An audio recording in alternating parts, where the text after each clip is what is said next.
Coba ini di Temanggung, ada Kristen, ada Islam hidup berdampingan. Meskipun bunyi toa, wah, kadang-kadang mengganggu tidur, tapi ya mereka nerimo aja. Kalau kita ke Minahasa atau ke Manado, kita juga terganggu dengan bunyi lonceng dan ini dia, kita terima aja. Karena itu adalah bentuk diaspora dan koeksistensi. Perang India dan Pakistan hari ini, karena mereka tidak siap untuk hidup berdampingan. Itu kenapa Mahatma Gandhi dibunuh oleh Godse, padahal sama-sama Hindu, Pak. Karena Mahatma Gandhi memberikan konsesi orang muslim membuat negara sendiri yang namanya Pakistan, dan akhirnya menjadi kerikil dalam sepatu di Asia Selatan sampai hari ini. Kalau saya masuk ke masjidnya Al-Shabaab, saya bisa diberondong tembakan oleh tentaranya Somalia. Kalau saya masuk ke pemerintahan Somalia, masjidnya pemerintahan Somalia, saya bisa dibunuh oleh orang-orang Al-Shabaab. Padahal masjid tempat pertemuan keimanan Somalia itu 100% agamanya Islam, 100% penganut Salafi. Aturan agamanya juga menjadi aturan negara. Tapi masih perang, Pak, nggak selesai-selesai. Saling bom masjid.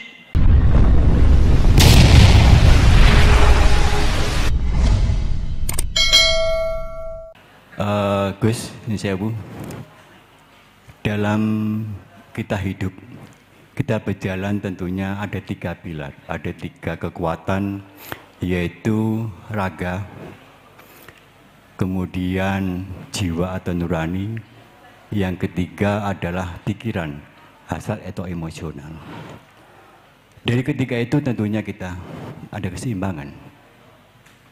Nah, dalam kita melangkah berbicara, baik dalam sosial, masyarakat ataupun kita bersosial dalam tatanan bernegara, berbangsa, tentu rasa kita, nurani kita yang lebih prosentase menuntun setiap ucap dan langkah kita. Nah, di situ berarti rasa adalah suatu filosofi bahwa Pancasila ada juga bisa dikatakan bahwa adalah mempunyai nilai-nilai hakikat, nilai-nilai filosofi. Dan bagaimana Gus Nusewu saya bisa untuk diri kami dan mungkin generasi muda, bagaimana sinkronisasi atau ketersambungan antara filsafat Pancasila atau nilai-nilai hakiki dari Pancasila yang digali dan kesadaran kebijaksanaan bernegara. Tadi Gus tadi ngendika pilih seperti payung, memayungi setiap langkah, setiap ucap kita berbangsa, berkeluarga dan sebagainya dalam keberagaman yang sangat luar biasa tapi bersatu. Dengan payung itu seperti tadi Piagam Madinah tentunya digariskan tadi oleh Gus, ada juga korelasinya bahwa Pancasila itu dengan berbagai pulau, berbagai budaya itu terpayung menjadi satu kesatuan negara kesatuan Republik Indonesia dengan Pancasila. Nah, Gus, bagaimana Gus Nusewu ini nggak panjang-panjang antara sinkronisasi Gus tentang filsafat nilai hakiki Pancasila yang tentu karena kehendak Allah tadi, walaupun itu ciptaan manusia, tapi Allah sudah berkehendak, maka bagaimana kita menggambarkan bahwa Pancasila ini adalah punya nilai-nilai hakiki, filosofi yang menuntun kita untuk bernegara.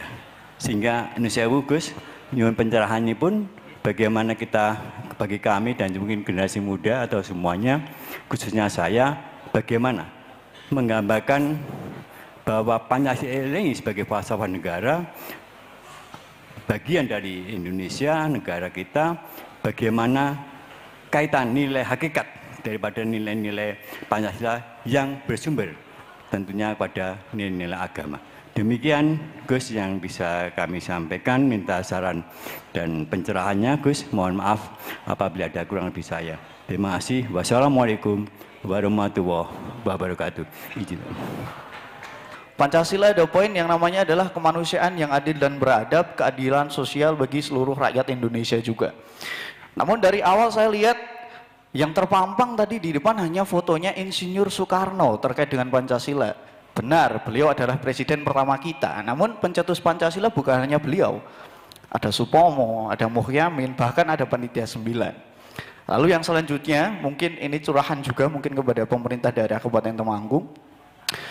Lalu implementasi Pancasila yang baik dan benar, ini sebenarnya seperti apa mungkin arahan juga ya. Baik, itu dari saya dan Bapak Ibu sekalian, kurang lebihnya mohon maaf, banyak kurangnya tentu dari saya mohon maaf, ketidaksopanan, ketidaksantunan saya juga mohon maaf.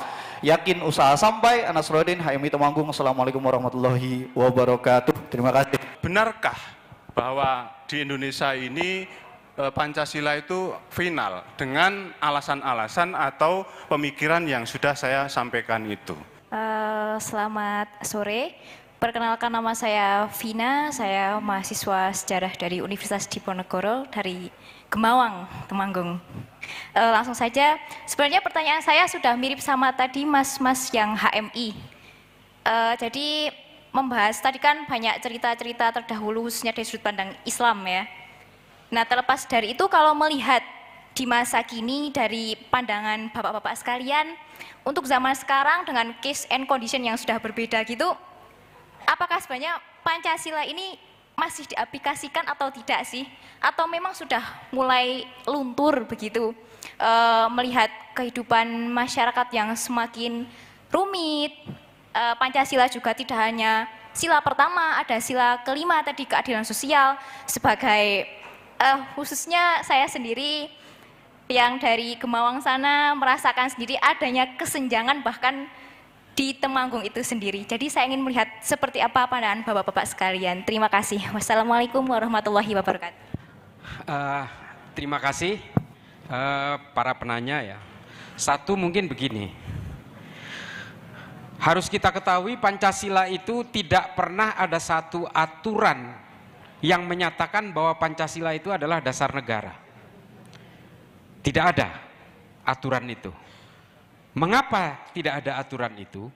Kalau ada aturan yang mengatakan bahwa Pancasila itu dasar negara, maka aturan itu di atasnya Pancasila. Kalau aturan itu dicabut, maka Pancasila akan gugur dengan sendirinya sebagai dasar negara. Makanya yang sering menjadi pertanyaan, aturan mana, undang-undang TAP MPRS mana yang menyatakan bahwa Pancasila itu dasar negara? Yang enggak ada. Karena Pancasila itu istilah Belandanya itu filosofi grondslag. Landasan berpikir, landasan berbuat yang kemudian menjadi bahan elaborasi dan implementasi aturan-aturan turunannya. Produk-produk berikutnya. Jadi tidak ada yang menyatakan undang-undang Pancasila adalah dasar negara. Enggak ada. Itu juga fungsi dari semua filosofi grondslag di semua negara. Tapi bersyukurlah Pak, kita punya Pancasila. Penjabarannya begini, Indonesia ini 17.000 pulau, 627 suku, 715 suku dan dialek, bahasa dan dialek yang berbeda. Ini Indonesia. Sejak merdeka, sejak tahun 1945, Indonesia itu bertahan menjadi satu negara yang utuh, kecuali Timur Leste. Karena referendum, kenapa kita berani menggunakan referendum di Timur Leste? Karena Timur Leste bukan jajahan Belanda, jajahan Portugal Pak. Itu karena usaha akuisisi pada zaman pemerintahan Orde Baru, supaya Timur Leste ada di kita karena dia itu seperti debu di dalam pelupuk mata kita. Tapi secara aturan-aturan kolonial sebenarnya memang Timur Leste bukan bagian dari Indonesia. Papua bagian dari Indonesia karena ada perjanjian Inggris dengan Inggris dengan Belanda di New York yang menyatakan bahwa Papua adalah bagian dari Indonesia, Papua Nugini adalah bagian dari Inggris. Makanya Papua Nugini itu Pak, itu negara persemakmuran Inggris. Tapi Irian Jaya, Papua bagian barat, setengah dari Pulau Papua itu milik Indonesia. Makanya TNI, Polri dan negara betul-betul ingin mempertahankan itu. Ini cerita di balik itu. Nah, dari sini kita punya gambaran fungsi Pancasila sebagai filosofi grondslag itu bukan dalam kehidupan sehari-hari. Jangan punya anggapan bahwa Pancasila itu seperti hukum fikih di dalam agama. Wudhu ada syarat-syaratnya, ada rukunnya. Sholat ada syarat-syarat dan rukunnya, demikian seterusnya. Pancasila itu adalah filosofi grondslag. merupakan substansi besar yang menjadi payung dari semua produk-produk turunan yang dihasilkan oleh Pemda-Pemda. Oh, ada pengamen di lampu merah, ada pengemis di lampu merah, ini enggak Pancasilais. Bukan seperti itu cara kerjanya, Pak. Karena Pancasila ini adalah 5 pilar, the 5 pillars of the nation, yang kemudian harus kita implementasikan dalam aturan-aturan itu. Perdanya seperti apa? Nanggro Aceh Darussalam menggunakan hukum itu meninggalkan Pancasila tidak? Kalau dia meninggalkan Pancasila berarti dia berkhianat terhadap dasar negara, terhadap filosofi Grundslagnya. Apakah di sana itu anti kemanusiaan? Apa tidak berkesosialan? Apakah mereka anti demokrasi? Apakah mereka anti terhadap ketuhanan? Kalau perda-perda yang ada di daerah termasuk otonomi daerah, otonomi khusus dan seterusnya, itu adalah implementasi dari apa yang tertuang di dalam 5 dasar di dalam Pancasila itu. Tidak boleh bertentangan satu sama lain. Apakah kemudian ada misalnya nih, Provinsi Jawa Tengah ingin mengeluarkan perda tidak wajib percaya terhadap Tuhan, maka legal ateisme di sini misalnya. Bertentangan dengan Pancasila? Bertentangan, Pak. Itu harus kita lawan karena itu tidak Pancasilais. Tapi implementasi secara detail memang ada beberapa perda-perda yang tidak satu jalan, Pak, sesuai dengan daerahnya masing-masing. Ini 3 pertanyaan saya gabung semua ya. Tadi ada HMI juga, saya juga HMI.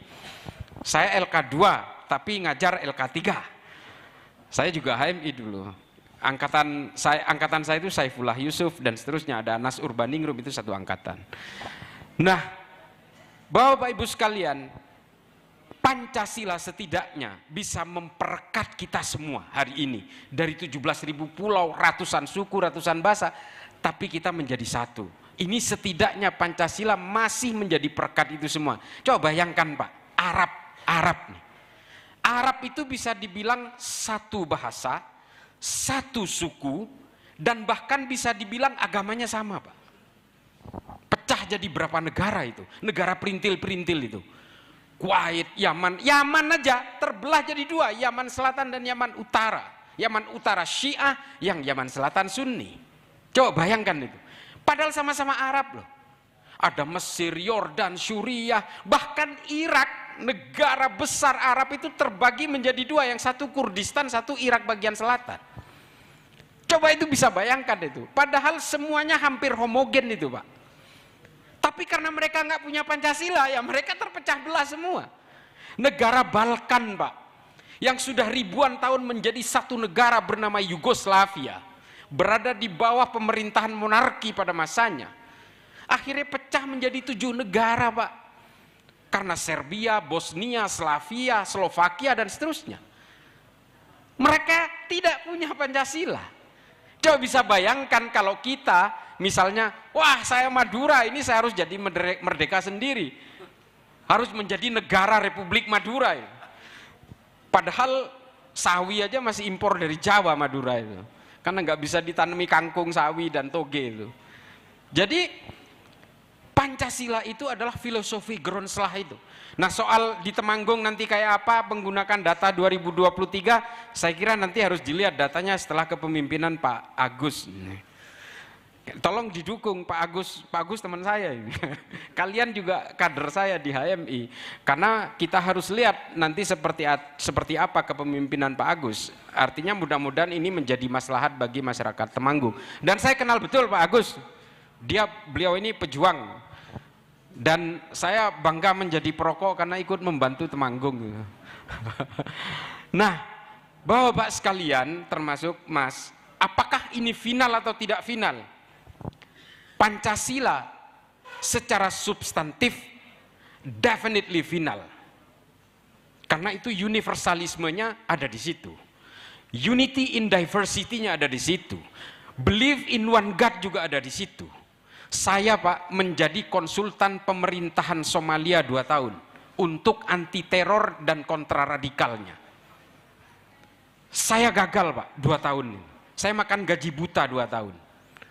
Saya sudah usulkan ke pemerintah Somalia, kalau ingin masyarakat Somalia tidak terpecah belah dan Al-Shabaab tidak menjadi gerakan teror yang paling mematikan di pantai Afrika Timur, maka yang harus dibuat oleh pemerintah Somalia ada dua. Satu, buat Pancasila. Yang kedua, membuat organisasi payung keumatan seperti NU dan Muhammadiyah di Indonesia. Dua-duanya tidak bisa dilaksanakan, Pak. Makanya sampai sekarang Somalia itu masih sibuk berperang dengan teroris yang namanya Al-Shabaab. Padahal, nah ini harus saya kasih tahu, saya masuk ke Mogadishu 3 kali, Pak. Saya diam di satu tempat tidak boleh lebih dari 3 jam sebelum saya ketahuan lewat GPS-nya mereka. Satu tempat kayak gini nih, sekarang nih 3 jam saya harus pindah, Pak. Saya bahkan masuk ke masjid pun harus noleh-noleh, Pak. Takut salah masjid. Kalau saya masuk ke masjidnya Al-Shabaab, saya bisa diberondong tembakan oleh tentaranya Somalia. Kalau saya masuk ke pemerintahan Somalia, masjidnya pemerintahan Somalia, saya bisa dibunuh oleh orang-orang Al-Shabaab. Coba bayangkan. Padahal masjid, tempat pertemuan keimanan, Somalia itu 100% agamanya Islam. 100% penganut Salafi. Aturan agamanya juga menjadi aturan negara. Tapi masih perang, Pak, nggak selesai-selesai. Saling bom masjid. Saya saksinya. Tidak semua orang berani masuk ke Mogadishu. Saya ke negara konflik itu, Pak. Adik-adik sekalian, jangan tiruin. Semua negara konflik di Afrika dan di Asia Selatan sudah saya masuki semua. Nyawa saya satu. Alhamdulillah ya, masih selamat terus. Sudan, Gabon, Chad, Mali, genosida Darfur, Somalia, Nigeria, Republik Afrika Tengah, saya udah masuk. Mungkin bapak-bapak TNI sering ada yang anggotanya pernah ketemu saya itu di Bangui, di Republik Afrika Tengah. Belum Pakistan, Afghanistan, Balochistan, itu semua sudah saya masuki. Nagorno-Karabakh sudah saya masuki. Konflik kartel narkoba yang ada di Meksiko, Peru, Chile, dan Brazil, saya udah masuk, Pak. Saya memang suka melihat konflik untuk membuat bedah-bedah konflik itu supaya Indonesia tidak seperti mereka. Coba bayangkan itu perang India dan Pakistan hari ini, itu karena mereka tidak siap untuk hidup berdampingan. Itu kenapa Mahatma Gandhi dibunuh oleh Godse, padahal sama-sama Hindu, Pak. Karena Mahatma Gandhi memberikan konsesi orang Muslim membuat negara sendiri yang namanya Pakistan. Dan akhirnya menjadi kerikil dalam sepatu di Asia Selatan sampai hari ini. Indonesia, coba ini di Temanggung. Ada Kristen, ada Islam hidup berdampingan. Meskipun bunyi toa, wah, kadang-kadang mengganggu tidur. Tapi ya mereka nerimo aja. Kalau kita ke Minahasa atau ke Manado, kita juga terganggu dengan bunyi lonceng dan ini dia, kita terima aja. Karena itu adalah bentuk diaspora dan koeksistensi. Itu canggihnya Pancasila. Apakah zaman Rasulullah juga ada orang Kristen dan orang Yahudi? Banyak, Pak. Mereka bebas. Karena apa? Piagam Madinah itulah yang menjadi filosofi Gronslahnya. Saya Islam, ketika saya sholat, saya wudhu dulu. Setelah sholat, saya berdoa dulu. Itu agama, Pak. Ketika saya keluar dari rumah, nyetir mobil, ketemu lampu merah, ya saya berhenti, Pak. Kalau saya nabrak, itu bisa tabrakan di perempatan. Kalau hijau, saya jalan. Itu adalah aturan negara, Pak. Lampu merah ada aturan itu di dalam Quran? Gak ada. Itu aturan negara yang dirumuskan dari filosofi Gronslah tadi. Nah, ini adalah gambaran tentang bagaimana hukum agama itu berdiri dan bagaimana hukum negara itu berdiri. Ini gambaran tentang Aceh dan beberapa aturan-aturan di daerah itu tadi. Maka kemudian yang paling terakhir, karena ini semua pertanyaan saya gabung ya. Maka yang menjadi titik tumpu dari Pancasila itu sama seperti titik tumpunya Rasulullah dan juga Yesus Kristus, sama aja. Bahwa kemanusiaan itu harus menjadi landasan utama dalam bertindak dan berpikir. Sama semua. Bahwa manusia itu harus bertumpu kepada 2 faktor penting kata Rasulullah. Akhlakul karimah dan rahmatan lil alamin. Politik nggak ada, Pak. Rasulullah diminta nama penggantinya aja nggak mau karena Rasulullah tidak mau mewariskan politik kepada umatnya. Dan orang Yahudi, orang Kristen, dan orang Islam kemudian duduk berdampingan di dalam negara yang bernama Madinah. Mereka tercerai-berai, kabur ke Syam, kabur ke Lubnan, ke Libanon, kabur ke Baitul Maqdis yang kemudian hari ini menjadi Israel, laknat itu. Nah, ini semua karena gonjang-ganjing politik di dalam negeri Madinah. Coba bisa dibayangkan, Pak. Filosofi Gronslah yang dibangun oleh Rasulullah itu kemudian rusak oleh kepentingan-kepentingan faksional dan kepentingan-kepentingan partisan. Coba, perang Jamal, perang Siffin, perang Hurrah, perang Nahrawan, perang Zab. Ini perang sesama orang Islam, Pak. Di Eropa juga orang Kristen berperang 30 tahun membunuh 8.132 orang selama 30 tahun. Ini catatan sejarah William Montgomery Watt, profesor ahli sejarah dari Edinburgh University. Sama, Pak, semua. Ketika orang mementingkan ego sektoral, mereka akan berperang dan mereka tidak peduli agamanya apa. Meskipun itu saudara sekalipun, diracuni. Khalifah-khalifah zaman dulu itu banyak yang wafatnya diracun oleh saudaranya sendiri. Sayyidina Abu Bakar menurut Imam As-Suyuti dalam Tarikhul Hulafa bahkan wafatnya diracun. Bahkan Rasulullah juga dikatakan diracun. Ini karena kepentingan-kepentingan ego pribadi, Pak. Karena dia merasa benar sendiri. Abdurrahman bin Muljam Amir bin Bakar At-Tamimi juga membunuh Sayyidina Ali yang katanya Amirul Mukminin karena dikafirkan lebih dulu.